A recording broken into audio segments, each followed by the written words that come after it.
The rain didn't just fall, it felt like it was trying to wash the entire city away.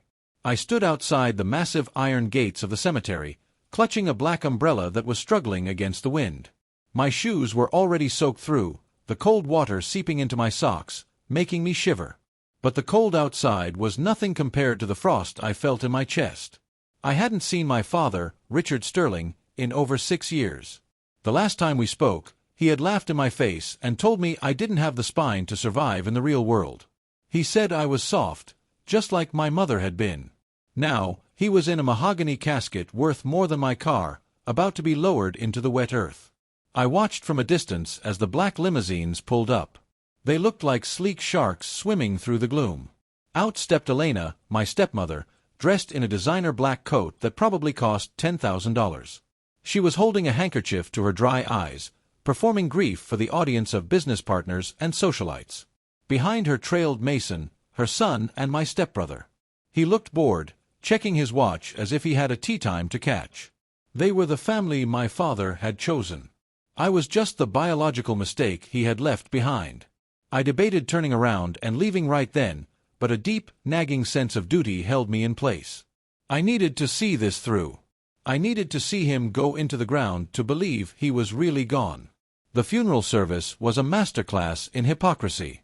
The priest, who I doubt had ever met my father personally, spoke about Richard's generosity, his kindness, and his dedication to family. I had to bite the inside of my cheek to keep from scoffing aloud. Generosity? This was a man who fired his assistant of 20 years because she brought him the wrong brand of sparkling water. Dedication to family? He had missed my high school graduation to play golf with a client. He had forgotten my mother's birthday 5 years in a row before she finally passed away from stress and a broken heart. The Richard Sterling they were eulogizing was a fiction, a character created by PR firms and wealth. I stood in the back, hidden behind a large marble pillar. I saw old faces from my childhood, neighbors, business associates, people who used to come to our summer barbecues before Elena moved in and changed everything. They all looked older, grayer. None of them noticed me. To them, I was a ghost. I had been erased from the Sterling narrative the day I packed my bags and left home at 18. Elena had done a fantastic job of rewriting history, painting me as the ungrateful prodigal son who abandoned his ailing father. The truth, of course, was that I was kicked out for refusing to call her Mom. As the service ended, I turned to slip away, but a heavy hand landed on my shoulder. I flinched, expecting security. Instead, I looked up into the tired, kind eyes of Arthur Thorne, my father's attorney. "Lucas," Mr. Thorne said, his voice gravelly and low. "I wasn't sure if you would come." He looked genuinely relieved to see me. Mr. Thorne was the only bridge to the past I had left.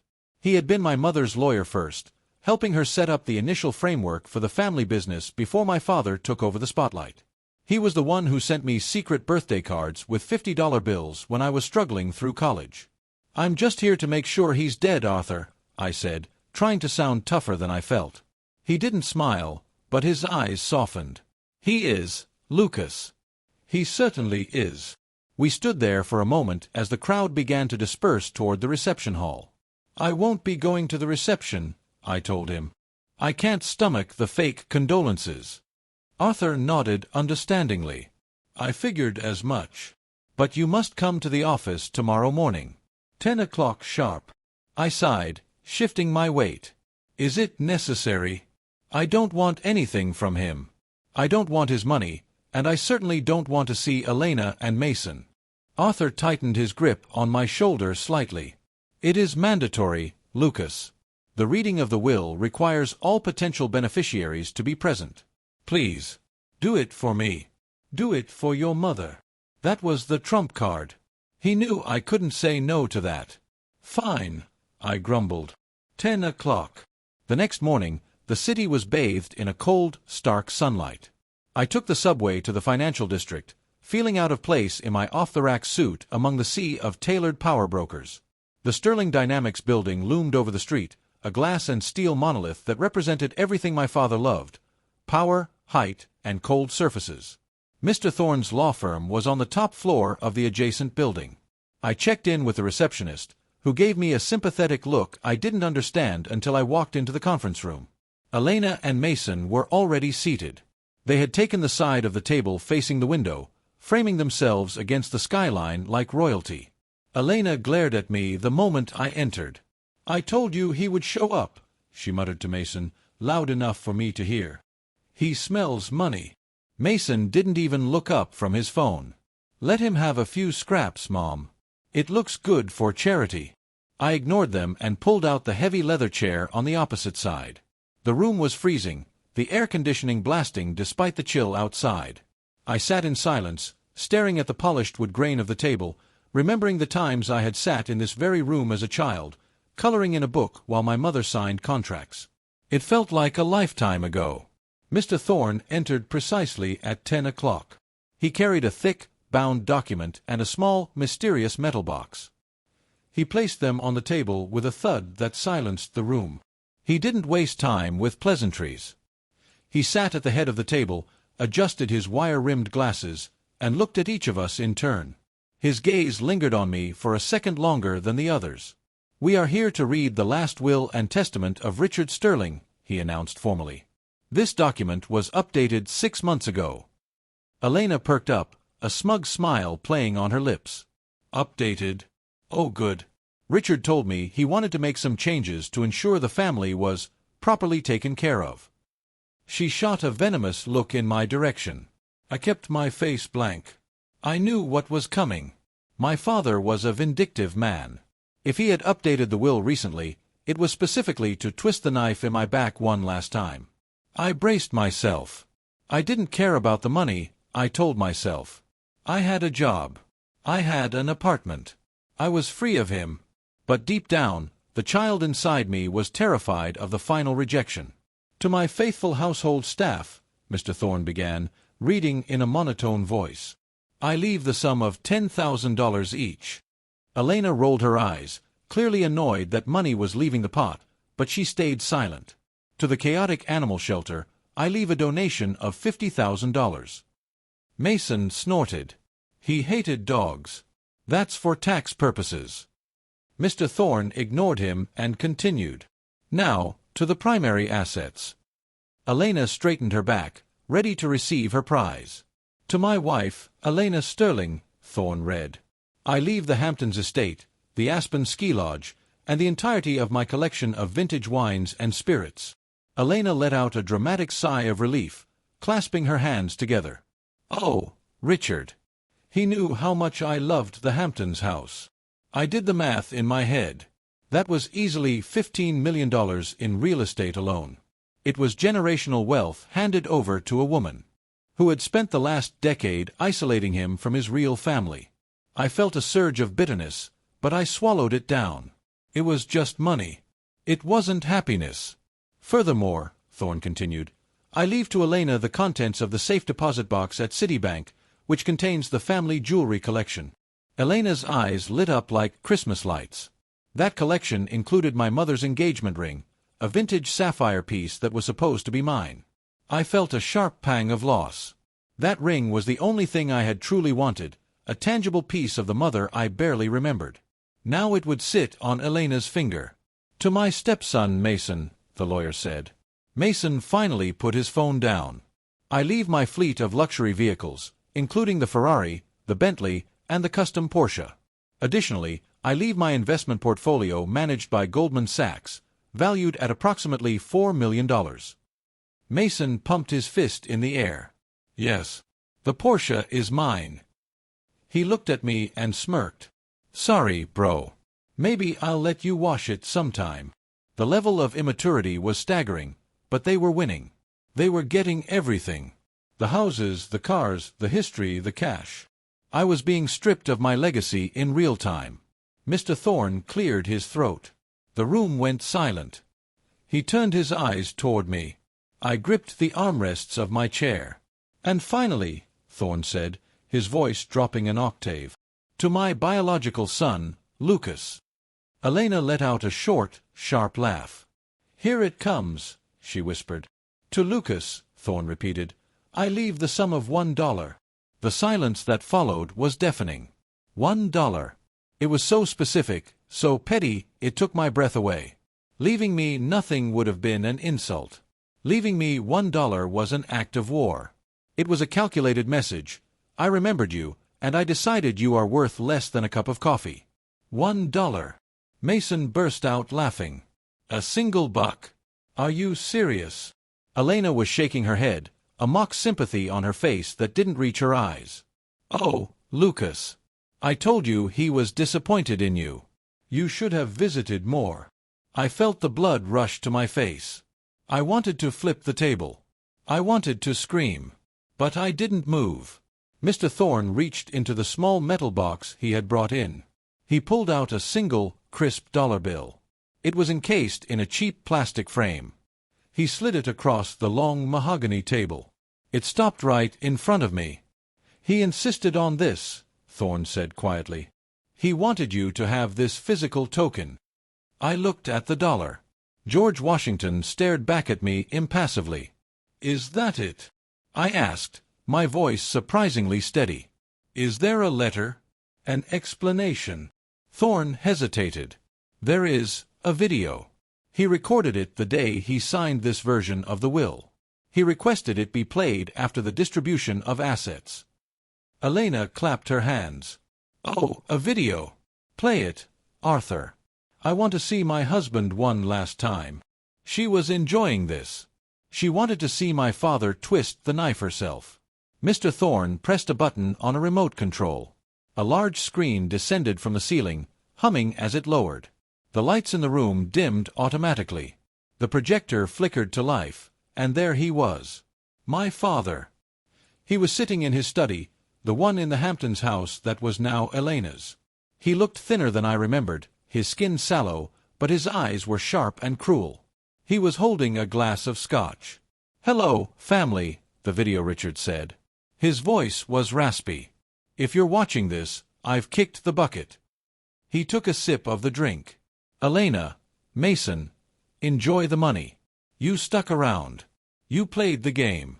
You deserve the spoils. He smiled, a cold, shark-like grin. Then he leaned into the camera, filling the frame. And Lucas. My stomach churned. I know you're sitting there, probably looking self-righteous in a cheap suit. You thought you were better than me, my father snarled from the screen. You thought you could walk away from the Sterling name and make it on your own. Well, let's see how far you get. I'm leaving you $1 because that's what you're worth to me. You're weak. You have your mother's soft heart. You don't have the killer instinct to run this family or this business. He started to laugh.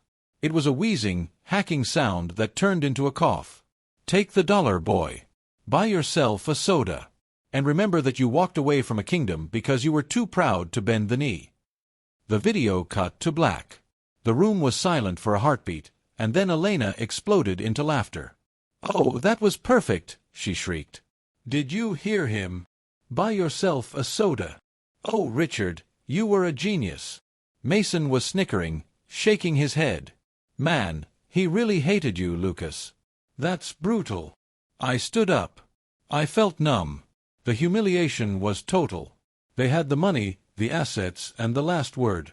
I picked up the framed dollar bill. I didn't know why I took it, maybe just to have something to throw in the trash later. If we are done here, I said, my voice sounding hollow, I'm leaving. I turned toward the door. I just wanted fresh air. I wanted to get away from the smell of expensive leather and Elena's perfume. Sit down, Lucas, Mr. Thorne said. His voice was different now. It wasn't the soft, sympathetic tone from the funeral. It was sharp, commanding, and loud. It cut through Elena's laughter like a knife.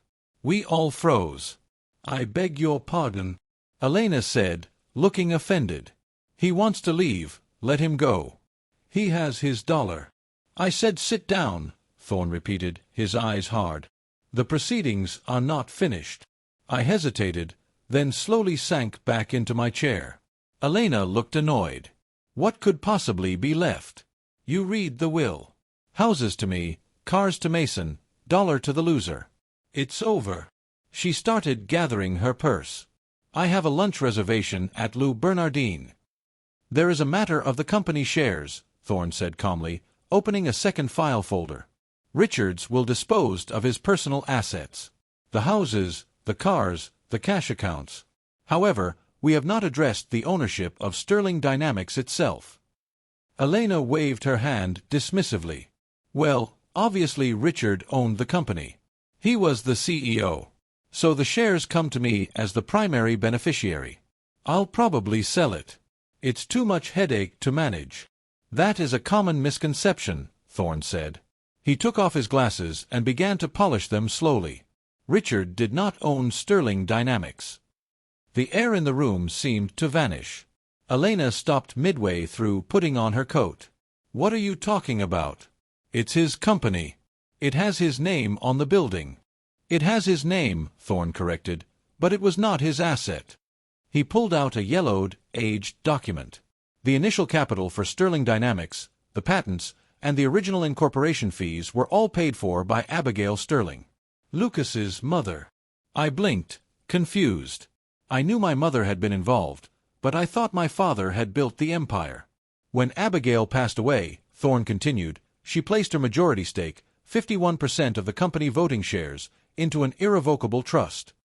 Elena's face was losing color rapidly. A trust, she whispered. I never heard about a trust. Richard knew about it, Thorne said. He hated it.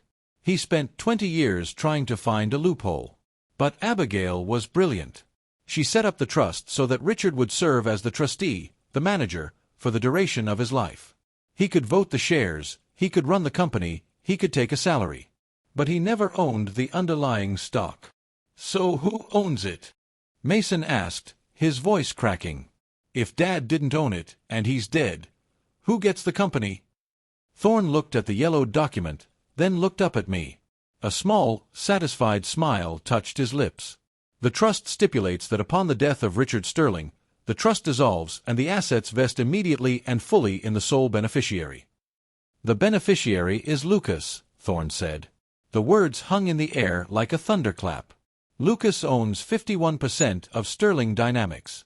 He is the majority shareholder. He controls the board. He controls the company. That's a lie, Elena screamed, slamming her hand on the table. Richard told me everything. He said it was all ours. She looked wild, her composure completely shattered. He lied to you, Thorne said simply. Or perhaps he just let you believe what you wanted to believe. But legally, Richard was an employee. A very well-paid employee, but just an employee. The owner is sitting right there. He pointed at me. I sat there, stunned. The dollar bill was still in my hand. My father had mocked me for being poor, for being weak. All the while, he was working for me. He was keeping my seat warm. My mother had protected me from beyond the grave in a way I never could have imagined. But wait, Mason stammered, looking panic-stricken. If Lucas owns the company, what does that mean for the assets? You said the house was mine. I mean Mom's. Thorne turned a page in his file. Ah, yes. The Hamptons estate and the Aspen Lodge. He looked over his glasses at Elena. Those properties were not purchased with Richard's personal funds, Thorne explained. They were purchased by Sterling Dynamics as corporate retreats and executive housing. Richard lived in them as part of his compensation package as CEO. Elena looked like she was going to be sick. She sank into her chair, clutching her chest. No, she whispered. No, that can't be right. It is entirely right, Thorne said. Since they are corporate assets, they belong to the corporation. And since the corporation is now controlled by Lucas. He trailed off, letting the implication hang in the air. It means, I said, my voice gaining strength, that they are my houses. I looked at Elena. 5 minutes ago, she was laughing at my poverty. Now, she was effectively homeless. And the cars? I asked Thorne. Mason's Ferrari. Thorne checked the list. Leased by the company. Corporate transport. I looked at Mason. His jaw was on the floor. But I told my friends I was getting the Ferrari, he whined, sounding like a child. You can keep the cash, I said, my mind racing, putting the pieces together. Whatever was in his personal bank accounts, the investments, the jewelry, that's yours. That's what he actually owned. But the company, the buildings, the real estate, the fleet. That's mine. Elena looked at me, her eyes wide with terror. She realized the scale of the shift. She had millions in cash, yes, but her lifestyle, the grand estates, the status, the power, was gone. She was just a rich widow now, not the queen of the Sterling Empire. "Lucas," she said, her voice trembling, "we're family. You wouldn't kick us out of our home, would you? I raised you." "You didn't raise me," I said coldly. "You watched while my father kicked me out. You encouraged it." I stood up, and this time I felt 10 feet tall. "You laughed at me when I got $1. You laughed when he mocked me." I walked over to the window and looked out at the city. "I'm not unreasonable," I said, turning back to them. "I'm giving you 30 days, I declared. Elena gasped. 30 days? To move a whole estate? 30 days to vacate all corporate housing, I said firmly. I want the keys to the Hamptons house, the Aspen Lodge, and the penthouse on my desk in 1 month. I want the cars returned to the company garage by Friday. "You can't do this," Mason shouted, standing up. "We'll sue you. We'll take everything." Thorne sighed, looking bored. "Mason, sit down. I wrote the trust. It is ironclad. If you sue, you will lose, and you will spend your entire cash inheritance on legal fees. Lucas is being generous, giving you 30 days. He could have the security guards escort you out today." Mason looked at his mother, waiting for her to fix it. But Elena just stared at the table, defeated. She knew the game was over. She had bet on the wrong horse. She had spent years sucking up to Richard, thinking he held the keys, never realizing he was just the gatekeeper. 30 days, Elena whispered. She stood up, her legs shaking. She didn't look like a queen anymore. She looked like an old, tired woman. "Come on, Mason." She didn't look at me. She couldn't. The shame was too great. They walked out of the room in silence, a stark contrast to the arrogance they had walked in with. When the door closed, the silence in the room was peaceful. I looked at Mr. Thorne. "Did you know?" I asked. "About the $1? Thorne nodded.